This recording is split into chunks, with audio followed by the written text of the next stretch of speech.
Hello guys, welcome back to the channel and to our continuation of our Descent Second Edition adventures.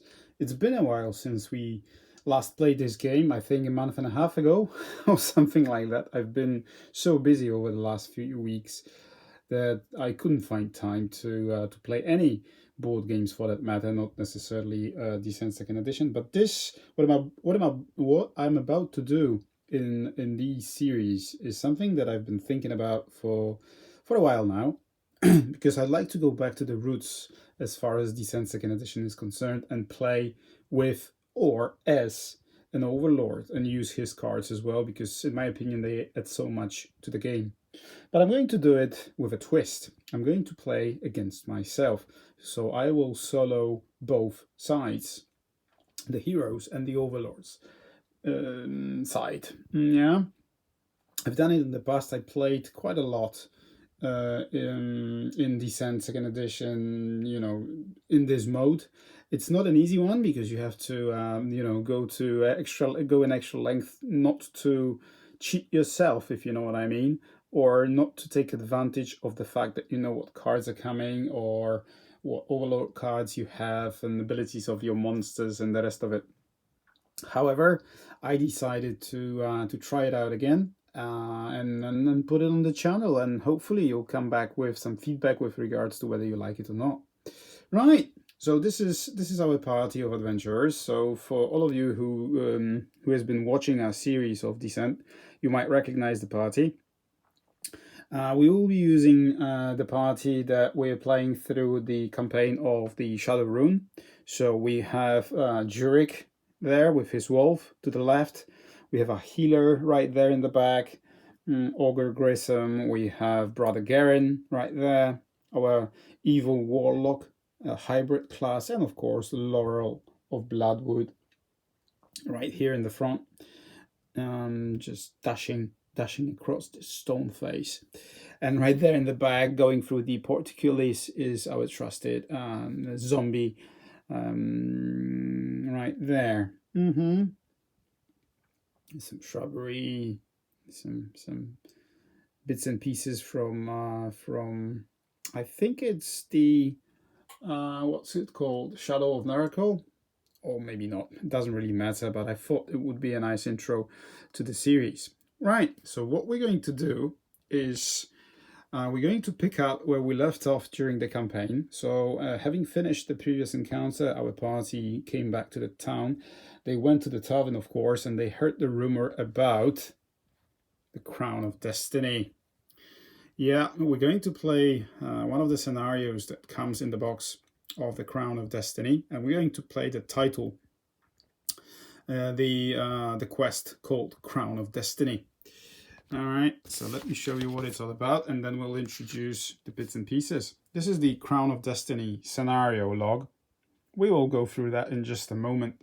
This is an Act 2 scenario because we already have heroes in Act 2 of the campaign, and we are reasonably leveled up and geared. We will go through their cards in just a moment.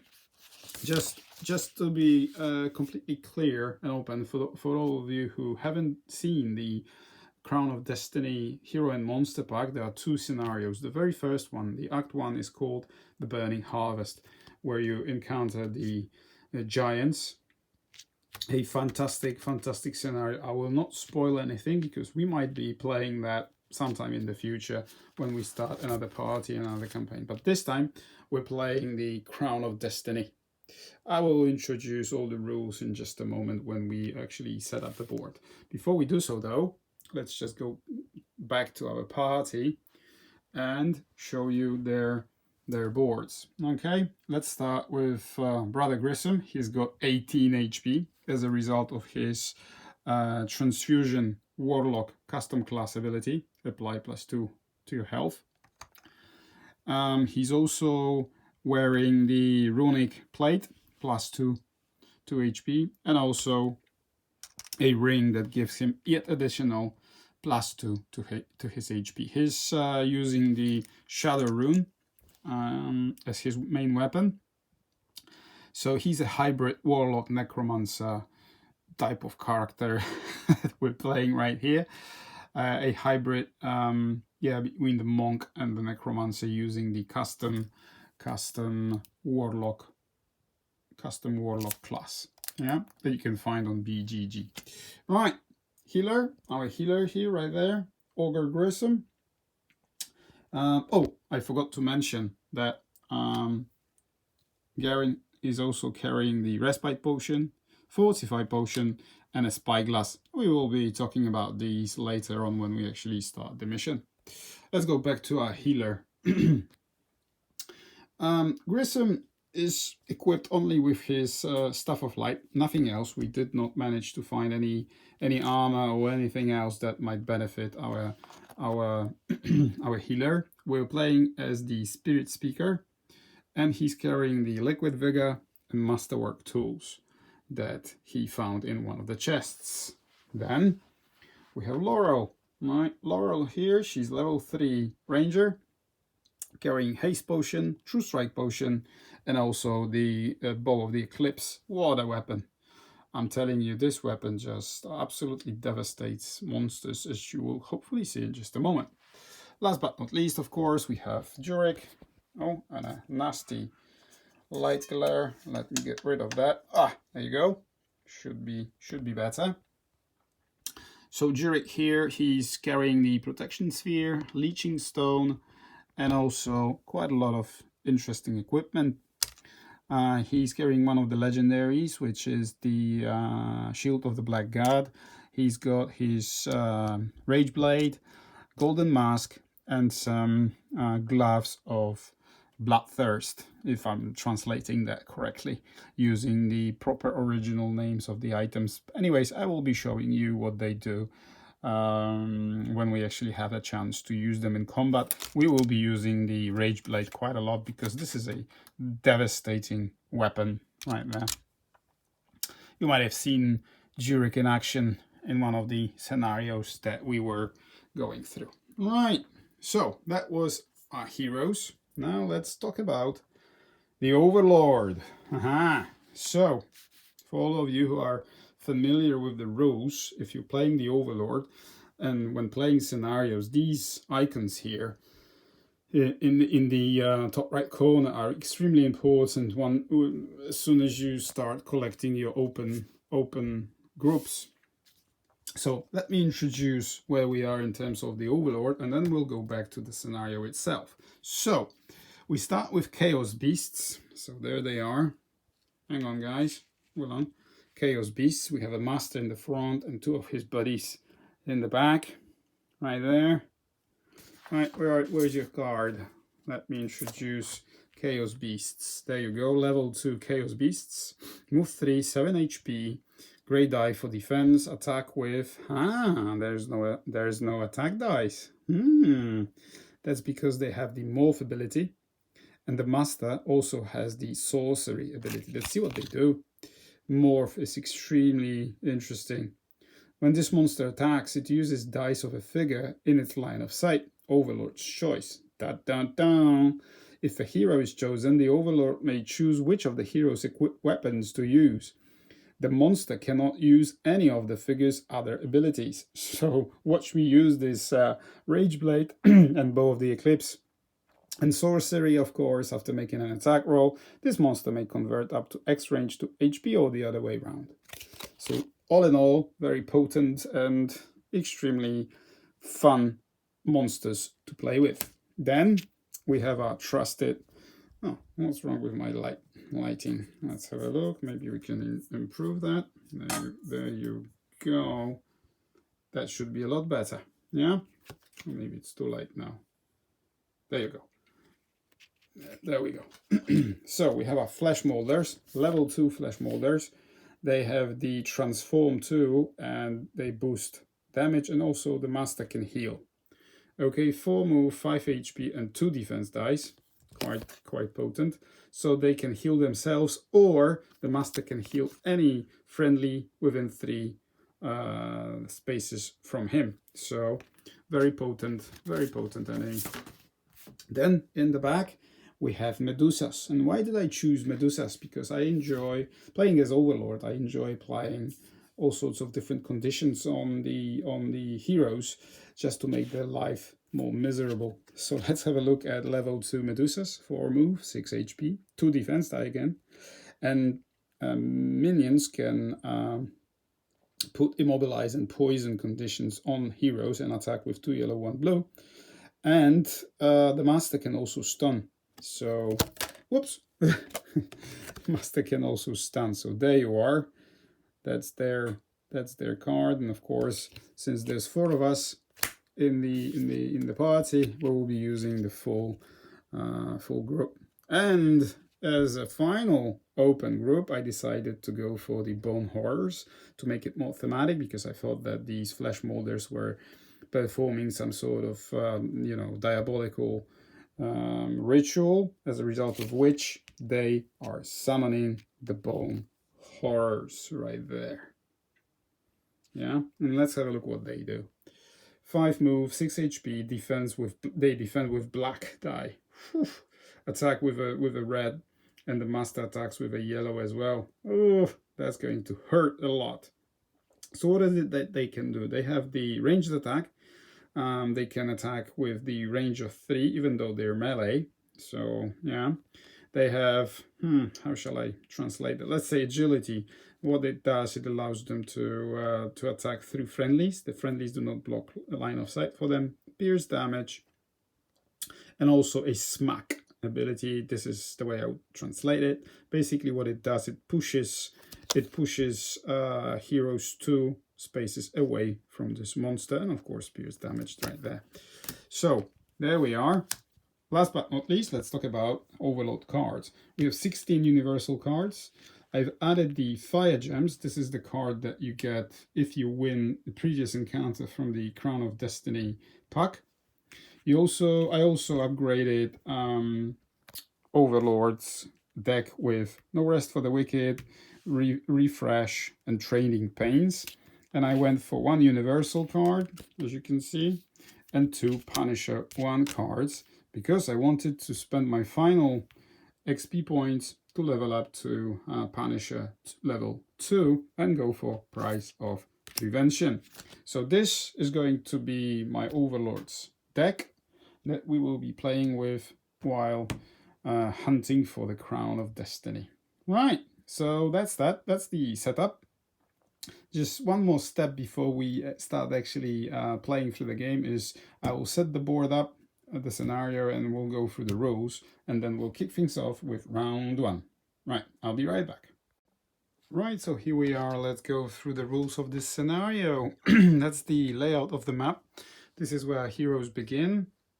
We have the cave in which the Master Chaos Beast was spawned, and we have flesh molders who also need to be spawned at the beginning of the scenario. We do not spawn any of the other monsters from the Chaos Beast group or any of the open groups. Why?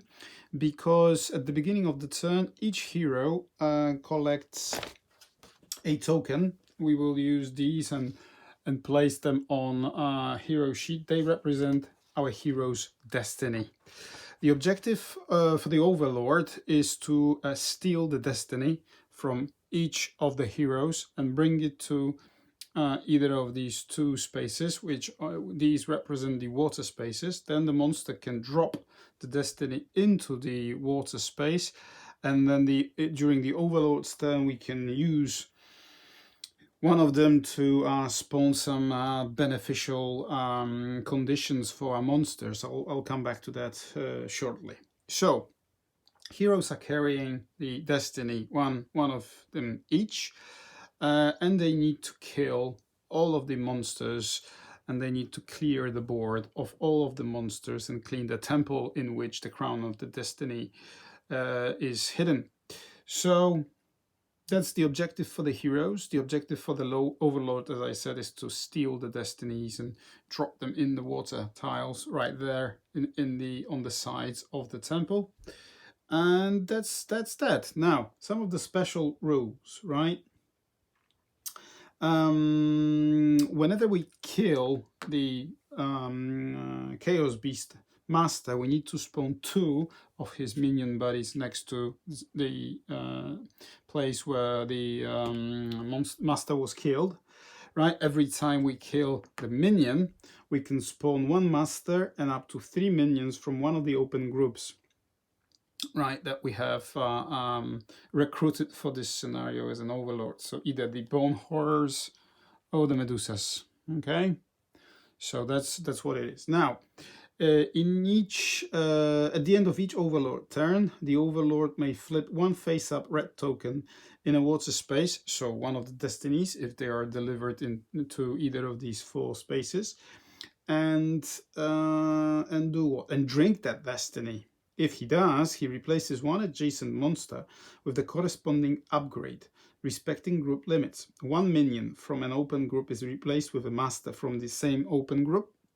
1 master from an open group is replaced with 1 minion chaos beast, and 1 minion chaos beast is replaced with 1 master chaos beast.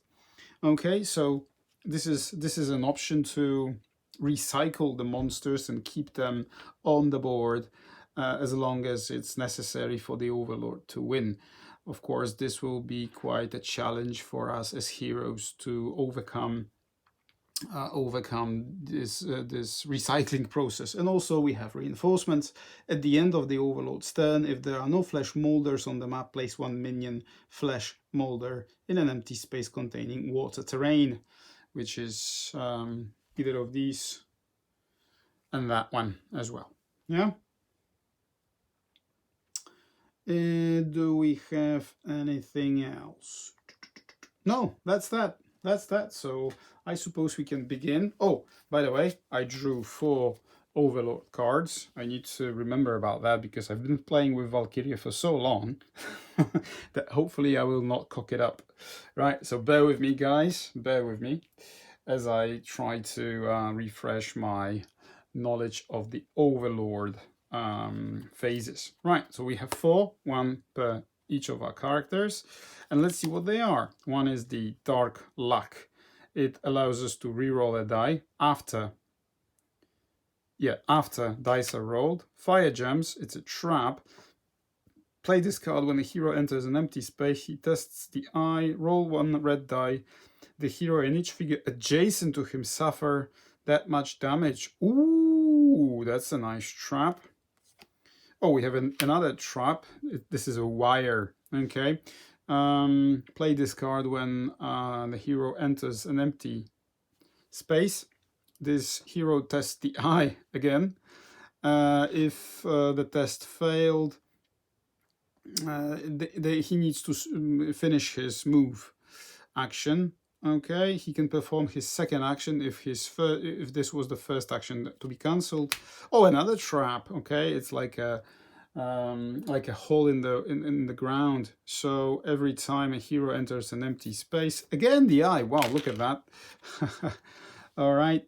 If the test failed, the hero takes 1 damage and loses 1 movement point. If he does not have any more movement points, he is stunned. Wow, that's nice. That's nice. So let's have a look. Let's have a look at the options. Let's see what options do we have. Okay.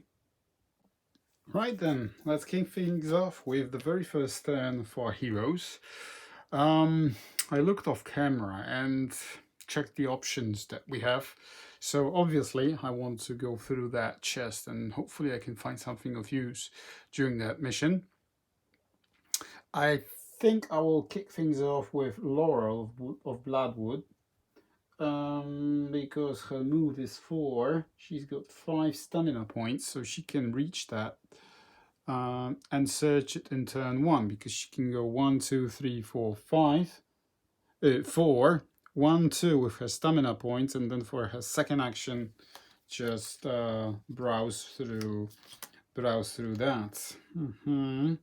As an overlord, I don't really want to play any traps because Laurel's eye is 4, so there are, chances of her successing that test are quite high. So yeah, so Laurel moves 1, 2, 3, 4. 1, 2 stamina points. I'll put these there. Okay. 2 stamina points, and her second action, she interacts with that search token. Okay, this one. This one is, ooh, haste potion. I think we already have, she already has one. But it's quite good actually. For an action, she can flip it over to recover 3 and gain 5 movement points. So that's very good. She's got 2 now. That's very good. So that's Laurel, right? Now, I think we need to spawn our wolf because he gives us extra firepower and protection. So, Jurek, his eye is also 4. So as an overlord, I will not be using my traps on him, but I will be using my traps on these guys in the back. But let's kick things off with Jurek. His move is 5. We have closed door here, so he can go 1, 2, 3, 4 and hide behind the doors for his first action. For his second action, he will spawn his wolf, and it takes 1 stamina point. Okay, 1 stamina point. That was his second action. Now we're going to kick things off with Garen, I suppose. Yeah, let's move with Garen. So he will go 1, 2, 3 and spawn his zombie. Whoops. So he goes 1 and falls into a trap of fire gems. Play this card when a hero enters an empty space. He tests the eye. If he fails, roll 1 red power die. That hero and each figure adjacent to him suffers damage equal to hearts rolled. So figure also includes the wolf. Oh, come on. That's brutal. That's brutal. So he tests the eye. His eye is 2. Oh, come on. And it's 2. Woo! So he succeeded. Let's put it there as a, that's my discard pile right there. Okay. Or maybe not. Let's keep it tidy. Put it upside down. That was unlucky for our overlord here. So that was his first move. Second and third, that was his first action. Now for his second action, he's going to spawn a zombie right there to act as a meat shield for 1 stamina, which I discarded. So that was the second action. Hey, dun dun dun dun dun. So 1, 2, 3, 1, 2. So Grissom, 1, 2, 3. First action.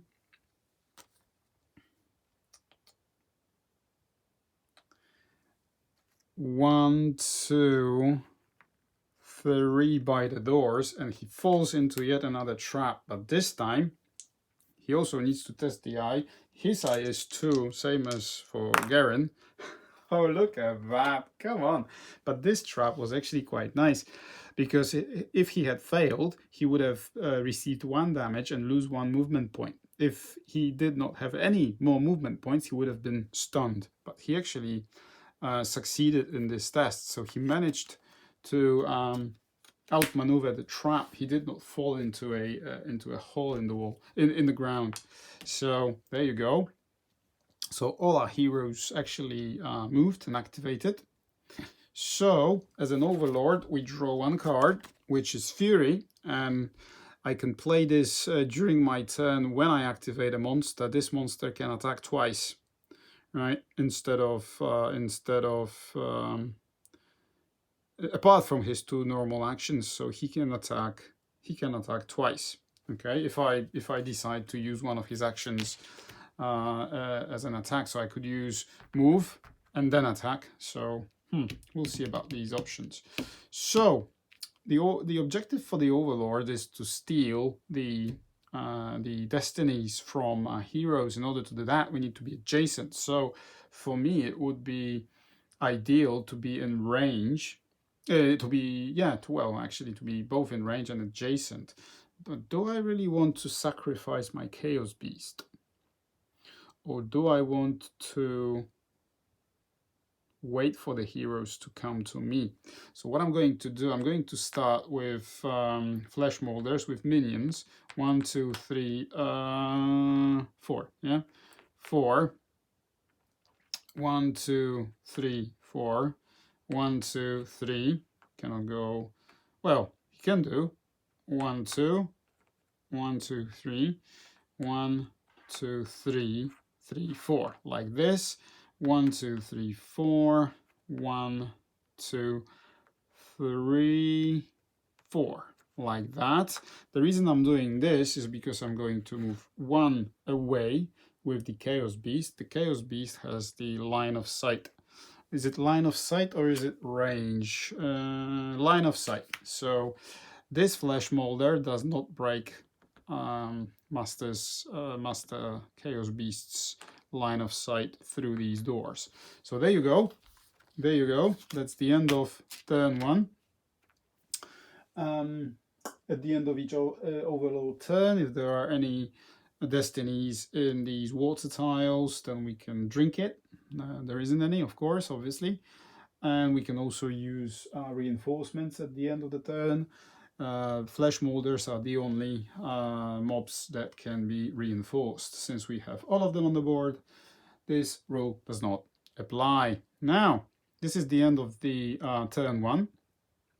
So I suppose I will finish the very first episode of Crown of Destiny right here, and we'll pick things up very soon in the continuation of our adventures in the Crown of Destiny temple. Right, thanks a lot for watching. I hope you enjoyed this different approach to playing solo.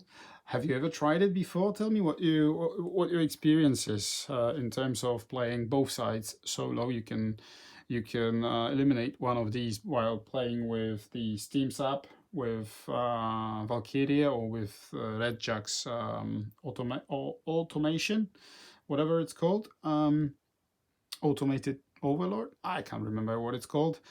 But you can always play it hardcore like this. And I'm telling you, it's a lot of fun when you're trying to outplay yourself. Hopefully you will help me out with this if I make some shortcuts or I'm trying to be biased towards one of the sides. Oh, and spoilers, I've always preferred playing as an overlord for some reason.